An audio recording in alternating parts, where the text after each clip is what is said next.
adults in their 20s and 30s who refuse to leave home and continue to withdraw from the so-called bank of mum and dad. But is there anything wrong with grown-up children taking money from their parents, or should they be more independent? Well, we're joined now by Mangan, mother of 4 older children who believes they should stand on their own 2 feet, and mum of 2, Sally Jones, who regularly pays for her children's holidays and phone bills. Welcome to both of you.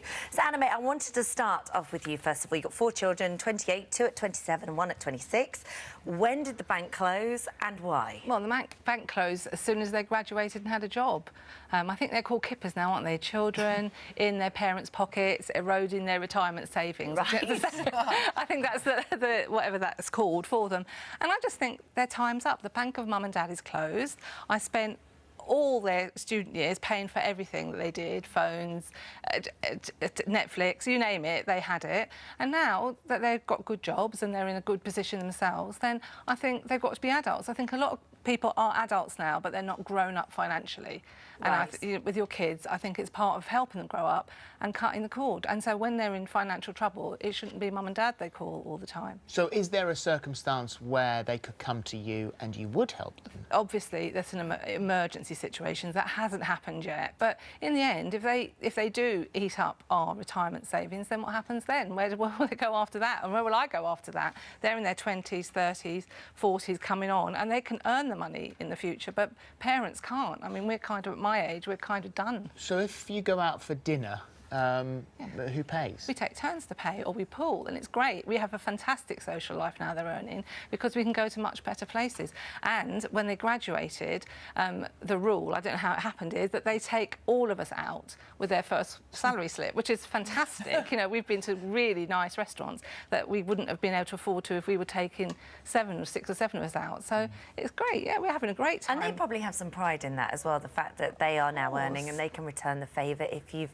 been helping them out all those years and given up a lot to put them through education, all the different things you did. Yeah. Sally, let's talk about your situation, because you've got a son who's 25 and a daughter who's 23. They don't live at home with you now. No. Your daughter's just moved out.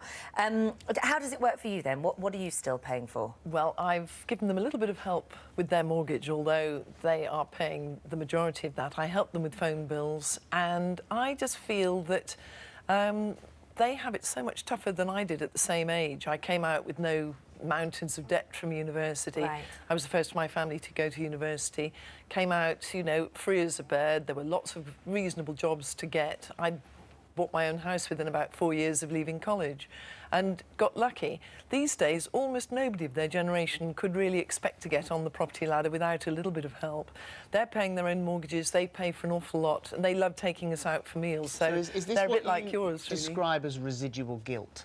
It's not residual guilt, no. It's I've worked very hard. I want to, at least to be able to give my children a little bit of that good luck that I had. They can perfectly well do their own paying, but it would just have taken them quite a lot longer to get on the property ladder if they'd had to hang around.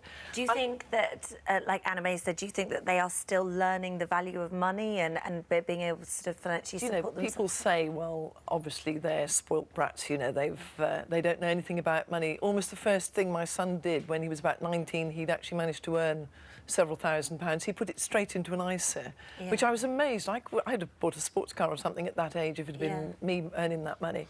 I was terribly impressed. I mean, they manage really well. But you do buy them little luxuries, still. But I like doing it. And if they come with you on holiday and they want to bring friends, then you'll pay for the friends as well.